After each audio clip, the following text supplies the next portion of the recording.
Madokachere tauya nhau dzokutanda mwedzi uno waiye nyamavhuvhu potiri kuerenga makore matanhatu kubva pagwarashiwa wanhu zuva rino pakaita kunyangariwa. Wanhu watanhatu wakapfuriwa nemasoja zvakaita kuhwadza chaizvo. Paitika sarudzo paye mugore ra2018.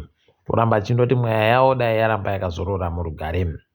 Nyasi uno Namata Ekwekweza, Robson Chere, Vusumuzi Moyo naSamuel Gwenzi paipapa wazoboeka nomagweta anoita kodzero dzowanhu, asi zvaita kuhwadza ipapa. Robson Chere akaita kugwarashiwa kuita kugwemiwa mhanduwe mukubiwa wagweta uyu musvinuba unoita kuona magadzike ese akaita kusvipa kuti tsvaa, wobva waziva kuti pakaita kukochiwa munhu kunge aita kuochiwa so zvisvinuba zvinoita kutomisa mwoyo chaiko. Wanohana nhete goreka yaiko yatsvaga mapikicha yacho mondoziva kuti pakaita kunyangariwa. Ipapa mapurisa agoti wanhu ava wakasungirwa mhosva yekuti mutsepwede.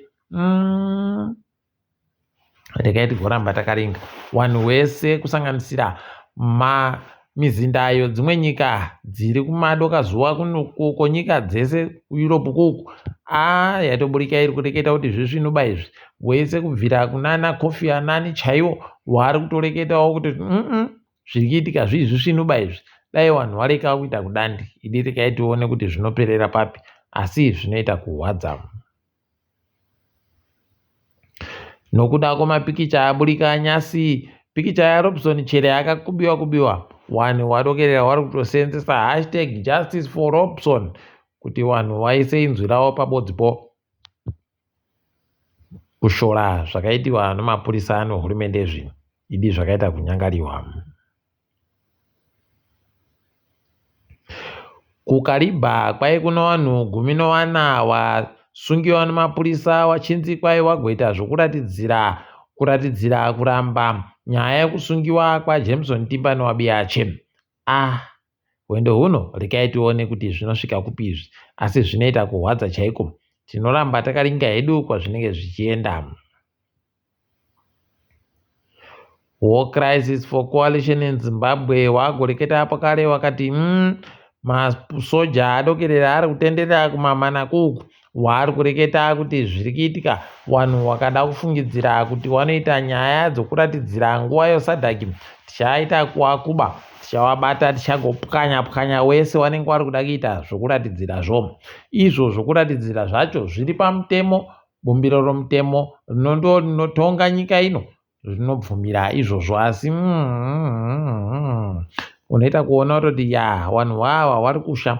Ndosaka nyasi kazembepo kare agoburika akati isusu nemapurisa tinenge tiripo takamirira kuti wese anoda kuita zvokuratidzira tinorowa nomhonya, tinogoponda chaiko kuti pasaya kana mubodzi anosimudza musoro kana kusimudza inzwi panguva yomusangano wosadhaki. Rekai tirambe takazviringa kuona kuti zvinoperera kupi. Apa kuBulawayo umwe ari kanzura Bruce Moyo, kanzura wewadi yechi22 asungiwa pokare nyasi. Paribata aziva kuti asungiwei, unobva waita kuona kuti wanhu ava idi kusikinya tokono wari kutowanza. Pokare seneta woBulawayo ipapa Gideon Shoko asungiwa pokare, asi zvati zvazikana kuti asungiwei wari kundoenda kutenderera kuchibarara mhanya kuchitenderera kotora wese wari kufungidzira kuti ndo wanhu wari kuronga kumukira hurumende. Rekai tigoramba takaringa kuona kuti zvinosvika kupi izvozvi, asi zviri kuhwadza. Kwaburika masoko okuti nozuro wamwe wanhu manhoko wagoburika wachiita zvokuratidzira kunzvimbo yoBulawayo kuramba zviri kuda kuitiwa nehurumende. Rekai tigozviona kuti zvinoperera papi. Peno ndosaka ivo wana Bruce Moyo wakundosungiwa. Ticharamba hedu takaringa kuti zvinenge zvina nokupi izvozvo tinenge tichikunyepai. Musangano wosadhaki warohwa manja newanhu nokutoti nyasi waita kuti wanhu waboye zvimbuzi muguta reHarare zviri zvimbuzi zvinokona kubisiwa zvichiendesiwa pane dzimwe nzvimbo, mamobile toilets pachirungu. Zvanga zviri bombobvira zvakaitiwa. Idi nayawe sadhaki iyi dai yaita kugara iri inoidi zvaita zviri nani heno, ticharamba takaringama. Uku kwai makombi agoti isusu taakutoda kuti tisenze zvisvinu. Pokare tireke kugoisa manyara pese pese, asi tiite zvokuita zvinhu zvakarongeka rongeka so. Ndo zvatada kuita kunyanya panguva yosadhaki. Unobva waita kuona kuti naye wakuru wamakombi wacho wano muyembe chaizvo, muyembe musvinu, nokutoti nguva dzese idzi wari kuti isusu tinoda kugara chere tiri kuita kugara tichitsikana nomanyara yawanoitayo. Pokare inotsambwa dzinenge dziri pese pese tinotozvidaba, asi heno regai tigoramba takaringa kuti zvinoenda nokupi. Hurumende yagoti nyasi yenge iri kupa vanhu zvokudya kuwadhe 25 kunzvimbo yokumaruwa, kwaiwapa matani anoita zviuru zvipfumbamwe nomazana 9,702 tons pachirungu. Regai tione kuti zvinotekaira sei ipapo. Kusaboeka kwezigi kwakuita kuti riite kuita idi zvakaita kuoma. Kureketa kuno musika wopanze zigi rakutoda kutodhabhura mari yomusika iwana mushaya wani. Unobva waita kuona kuti pakanyangara panzepa $1 rokuAmerica riri kubva ratengiwa nomazigi 25 zvichienda zvakadaro. Mabuja wendo huno regai tione kuti kuibopa iko wagoita icharima chere kana kuti yavopiwa nokumuhwema. Kambani yaStrive Masiwa Cassava yagoreketa kuti yakuisa imwe kambani inonzi Cassava AI kuti kwaigobatsiridze vanhu munyaya dzo AI. Ticharamba takati zviringa izvozvo kuti zvinenge zvipera sei. Hurumende yagoti Zimbabwe iri yanyika ichiribe chirwere chokorera chomanyoka.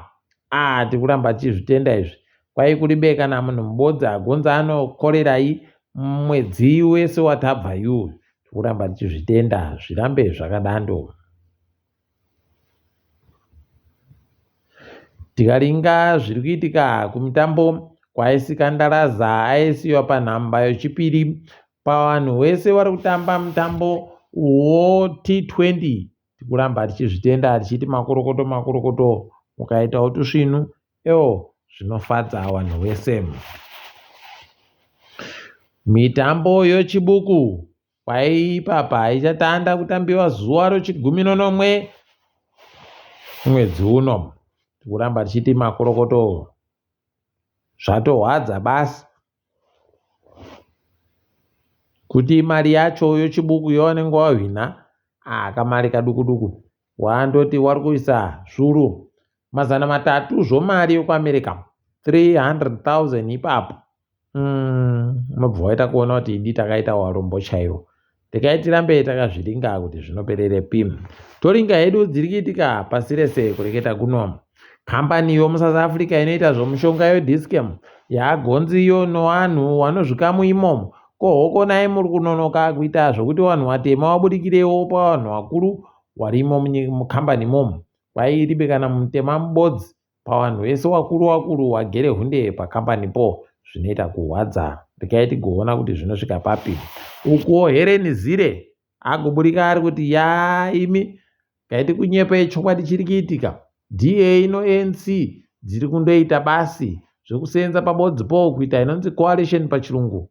Orererere atiye kuribe chinhu chinonzi GNU. Regai tizviringe tizvione kuti zvinoperera papi. Tinenge tichikunyepai zvimwe zvinenge zvabudika. Pokare kuNigeria kwaita vanhu vakawanda waenda koratidzira ikweyo kuti waratidze pachena kuti wari kufara banho zviri kuitika zvokukwira kwezvinhu munyika maomo. Regai tigoramba takazviringa kuti zvinoperera kupi. Tinenge tichikunyepai.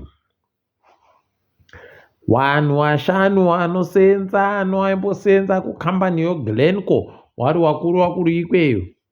Wapinziwa mushishi manje wendo huno mitsepwede yavo iri kuita kuteerana nawo. Tiri kufara kuti wakuru wanoita zvokuchuchisa zvouori kuUK hwagoti hwari kuvapa mhosva yekuda kubhadhara mari yochimanja mubudu kuno kuAfrica no. Tiri kuzvitenda dai zvatoramba zvakadaro peno zvikaitikawo ikweyo kwedu no vanokona kuzoitawo zvinhu zvibodzizvo tigoona kuti zvinoperera papi. Nyika yeAmerica yagoreketa kutoti wanhu wairi wagofungidziwa kuti ndo wakaita zvokubhomba nokuronga kubhomba maTwin Towers mugore paSeptember 11 paye kwaipapa wagoti taakuda kubvuma hedu kuti tiibatiwe nomhosva toti ndisu takaita, asi unotoona kutoti wagara makore 20 chaiwo waribe kupiwa mhosva, waribe kubatiwa nomhosva, waribe kutongiwa. Unobva waona kuti mutemo inoreketiwa iya idi njedu teseba njawo wegani. Makambani mairiwo ndege makuru kuAmerica anoti Delta Airline pokare no United Airline wagotoreketa kutoti aiwa taakumira kuenda kuIsraeri isu tikuzvidaba zvokuenda ikweyo. Rekai tione kuti zvine vamwe chere wachazviteedzera izvozvo kana kuti inenge yapfa yakarodha.